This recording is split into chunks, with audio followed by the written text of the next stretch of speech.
اعوذ باللہ من الشیطان الرجیم بسم اللہ الرحمن الرحیم واذکروا نعمت اللہ علیکم ومیثاقہ الذی وثقکم بہ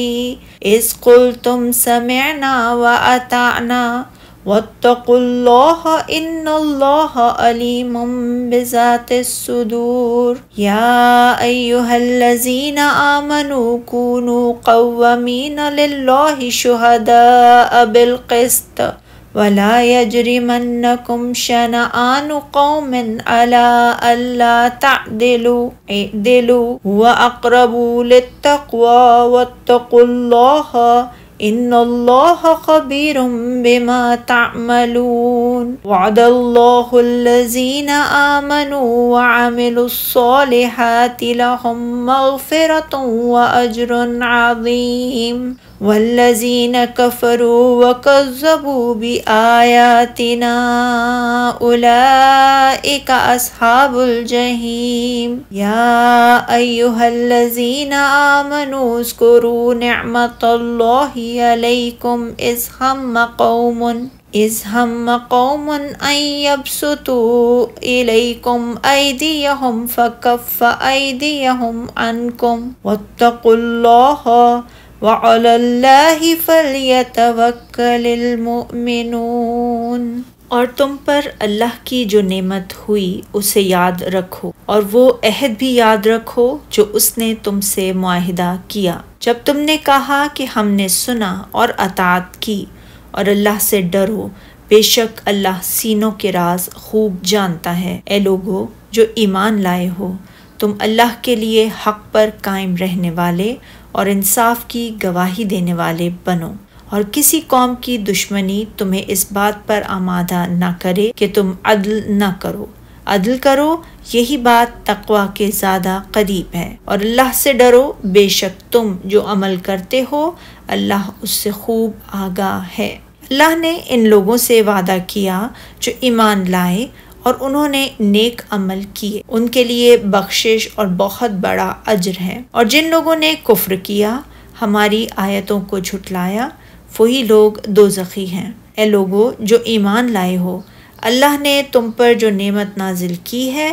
وہ یاد کرو، جب ایک قوم نے ارادہ کیا تھا کہ تمہاری طرف اپنے ہاتھ بڑھائیں تو اللہ نے انہیں تم پر ہاتھ ڈالنے سے روک دیا۔ اور اللہ سے ڈرو، اور ایمان والوں کو چاہیے کہ اللہ ہی پر بھروسہ کریں۔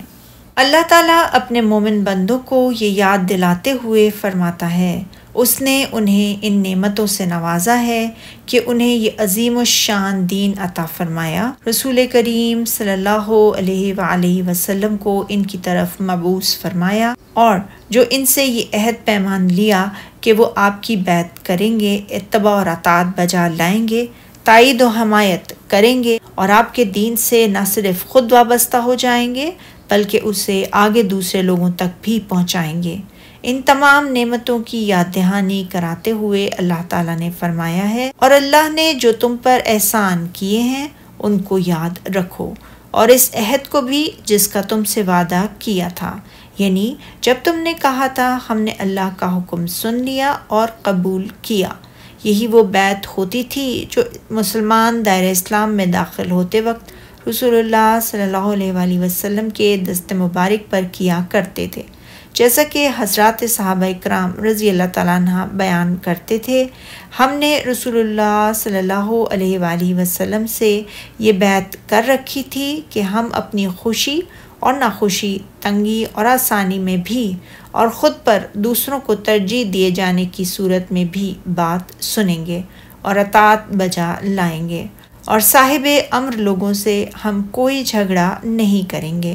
ارشاد باری تعالیٰ ہے سورہ حدید میں، اور تم ایسے لوگ ہو کہ اللہ پر ایمان لاتے ہو جبکہ رسول تمہیں بلا رہے ہیں کہ اپنے پروردگار پر ایمان لاؤ، اور اگر تم مومن ہو تو وہ تم سے اس کا پختہ عہد بھی لے چکا ہے۔ ایک قول یہ بھی ہے کہ یہ یہودیوں کو اس عہد و پیما کی یاد دہانی کرائی جا رہی ہے جو ان سے حضرت محمد صلی اللہ علیہ وآلہ وسلم کی اتباع اور آپ کے لائے ہوئے دین و شریعت کو تسلیم کرنے کے بارے میں لیا گیا تھا۔ پھر فرمایا اور اللہ سے ڈرو، یہ ترغیب تاکید ہے کہ ہر حال میں اللہ کے ڈر اور خوف کو پیش نظر رکھا جائے۔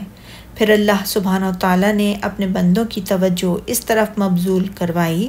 کہ وہ ذات گرامی تو یعنی سینوں کے بھیدوں اور دل کی دھڑکنوں تک سے آگاہ ہے۔ ارشاد باری تعالیٰ ہے، اے ایمان والو، اللہ کے لیے حق پر قائم رہنے والے بنو، یعنی لوگوں کے لیے یا ریاکاری کے لیے نہیں بلکہ اللہ کے لیے حق کے ساتھ کھڑے ہو جاؤ اور انصاف کی گواہی دینے والے بنو، یعنی عدل و انصاف کے لیے گواہی دو، ظلم و استبداد کے حق میں گواہی نہ دو۔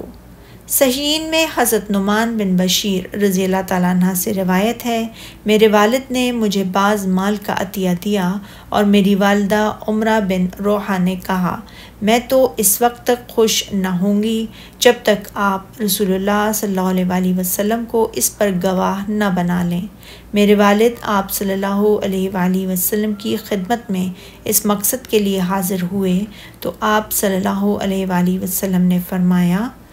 کیا تم نے اپنی تمام اولاد کو اس طرح کا عطیہ دیا ہے؟ انہوں نے کہا نہیں۔ آپ صلی اللہ علیہ وآلہ وسلم نے فرمایا، اللہ سے ڈرو اور اپنی اولاد میں عدل کرو۔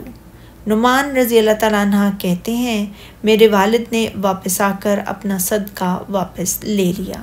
اور ارشاد باری تعالیٰ ہے، اور لوگوں کی دشمنی تم کو اس بات پر آمادہ نہ کرے کہ انصاف چھوڑ دو، یعنی کسی قوم سے بغض تمہیں ترک عدل پر مجبور نہ کرے، بلکہ ہر ایک سے عدل کا معاملہ کرو، خواہ وہ دوست ہو یا دشمن۔ اسی لیے فرمایا، انصاف کیا کرو کہ یہی پرہیزگاری کی زیادہ قریب ہے، یعنی ترک عدل کی نسبت تمہارا عدل کرنا پرہیزگاری ہے۔ اللہ تعالیٰ نے ارشاد فرمایا سورہ نور میں، اور اگر یہ کہا جائے کہ اس وقت لوٹ جاؤ تو لوٹ جایا کرو، یہ تمہارے لیے بڑی پاکیزگی کی بات ہے، اور فرمان الہی یہی پرہیزگاری کے زیادہ قریب ہے۔ جیسا کہ ارشاد فرمایا سورہ فرقان میں، اس دن اہل جنت کا ٹھکانہ بھی بہتر ہوگا اور مقام استراحت بھی خوب ہوگا۔ اسی طرح بعض صحابیات نے حضرت عمر رضی اللہ تعالیٰ عنہ سے کہا تھا، رسول اللہ صلی اللہ علیہ وآلہ وسلم سخت مزاج نہیں، تم رسول اللہ صلی اللہ علیہ وآلہ وسلم کے مقابلے میں درست مزاج اور سخت دل ہو۔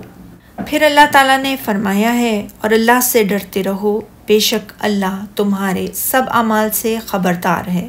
اور تم جو اعمال کرو گے ان کی وہ تمہیں جزا دے گا، اچھے اعمال بجا لاؤ گے تو اچھا بدلہ دے گا، اور اگر برے اعمال کرو گے تو سزا دے گا۔ اسی لیے اس کے بعد کی آیت میں فرمایا، اور جو لوگ ایمان لائے اور نیک کام کرتے رہے ان سے اللہ نے وعدہ فرمایا ہے کہ ان کے لیے بخشش اور اجر عظیم ہے، یعنی اللہ تعالیٰ ان کے گناہوں کو معاف فرما دے گا اور اجر عظیم یعنی جنت سے سرفراز فرمائے گا۔ اور جو اپنے بندوں پر اس کے بیش بہا رحمت ہے جسے بندے اپنے اعمال سے حاصل نہیں کر سکتے بلکہ محض اللہ کے فضل و کرم اور اس کی رحمت ہی سے حاصل کرتے ہیں، گو اللہ تعالیٰ کی رحمت کے حصول کا سبب بندوں کے اعمال ہی بنتے ہیں۔ اللہ تعالیٰ نے ان اعمال کو اپنی رحمت، فضل، عفو اور رضوان کے حصول کے لیے سب اسباب بنا دیا ہے۔ بہرحال سب کچھ اسی کی طرف سے ہے اور اسی کا ہے۔ پھر فرمایا، اور جنہوں نے کفر کیا، ہماری آیتوں کو جھٹلایا، وہ جہنمی ہیں۔ یہ اس کا عدل، اس کی حکمت اور اس کا وہ حکم ہے جس میں ظالم کا ادنا شائبہ تک نہیں، بلکہ وہ تو حاکم، عادل، حکیم اور قدیر ہے۔ ارشاد باری تعالیٰ ہے، اے ایمان والو، اللہ نے جو تم پر احسان کیا ہے اس کو یاد کرو۔ جب ایک جماعت نے ارادہ کیا کہ تم پر دست درازی کریں تو اس نے ان کے ہاتھ روک دیے۔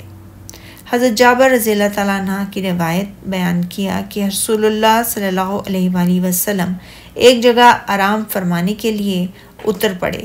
اور صحابہ اکرام اور رضی اللہ تعالیٰ عنہ درختوں کے سائے کی تلاش میں متفرق ہو گئے۔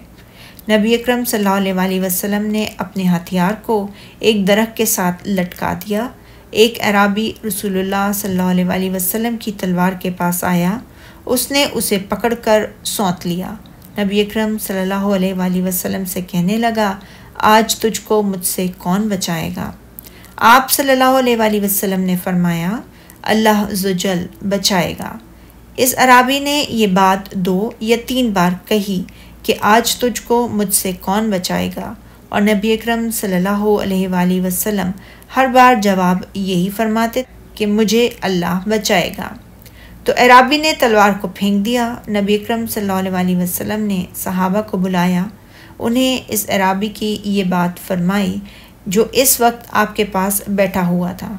آپ نے اسے اس کی اس بدتمیزی کی کوئی سزا نہ دی۔ معمر کہتے ہیں امام قتادہ اس حدیث کو اسی طرح بیان کیا کرتے تھے۔ یہ بھی بیان کیا جاتا ہے کچھ عربوں نے رسول اللہ صلی اللہ علیہ وآلہ وسلم کو اچانک شہید کر دینے کا ارادہ کیا تھا، اور اسی مقصد سے انہوں نے اس بدو کو بھیجا تھا جنہیں اس آیت کی تفسیر میں یہی واقعہ بیان کیا جاتا ہے۔ یہ آیت کریمہ بنو نذیر کے بارے میں اس وقت نازل ہوئی تھی جب انہوں نے یہ ارادہ کیا تھا کہ وہ رسول اللہ صلی اللہ علیہ وآلہ وسلم کے سر مبارک پر پتھر گرا کر آپ کو شہید کر دیں، جب آپ ان کے پاس بنی عامر کے لوگوں کی دیت میں تعاون حاصل کرنے کے لیے تشریف، مگر ان بدبختوں نے اس ناپاک منصوبے کو عمرو بن حجاش بن کعب کے سپرد کر دیا، اور انہوں نے اسے یہ کہہ دیا تھا کہ جب نبی اکرم صلی اللہ علیہ وآلہ وسلم دیوار کے سائے میں بیٹھیں، یہ آپ کے ارد گرد جمع ہو جائیں تو وہ آپ کے اوپر پتھر گرا دے گا۔ مگر اللہ تعالیٰ نے یہودیوں کی اس سازش سے آپ کو مطلع فرما دیا، اور آپ حضرات صحابہ اکرام رضی اللہ تعالیٰ عنہ کی معیت میں مدینہ تشریف لے آئے۔ اسی سلسلے میں اللہ تعالیٰ نے اس آیت کریمہ کو نازل فرمایا تھا، اور ارشاد الہی ہے اور مومنوں کو اللہ ہی پر بھروسہ رکھنا چاہیے، کیونکہ جو شخص اللہ تعالیٰ پر بھروسہ رکھے تو اللہ تعالیٰ اس کے ارادوں کے لیے کافی ہو جاتا ہے،